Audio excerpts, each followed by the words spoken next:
God bless us. God bless us, everyone.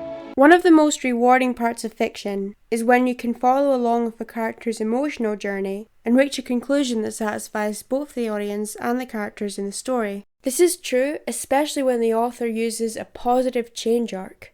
This starts with your character believing in a lie and through a series of conflicts comes out knowing the truth being the theme or the lesson the author wants you to learn. Season 1 of Ricky Gervais' Afterlife has what I think is a very good example of the truth and the lie being used in storytelling. It's funny, heartfelt, and really makes you feel for all the characters. But more significantly, it balances really mature subject matter with Gervais' own cynical comedic style. Oh! It's just a really good show, and I suggest you watch it before I spoil it for you in this video. So how does Season 1 demonstrate the truth and the lie? Well, first Gervais establishes the setting.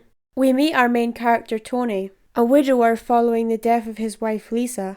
She's Tony's ghost, a traumatic memory or past event that follows the protagonist around and motivates the decisions they make. I hated everyone. Do you know why? Because they didn't die of cancer like Lisa. His ghost is what makes Tony believe the lie. His lie is that there's no advantage to doing good because it won't stop him feeling in pain.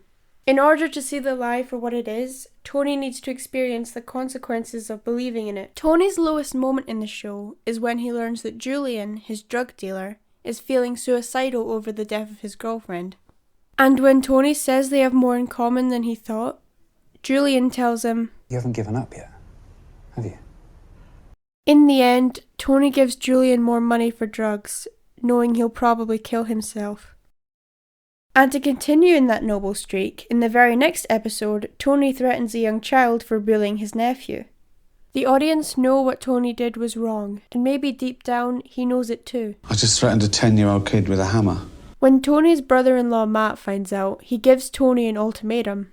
This forces Tony to confront his lie, because it is now conflicting with his own values. In episode 1, Tony walks past a newspaper stand on his way to work, and a headline says that an old woman was mugged. Terrible, isn't it?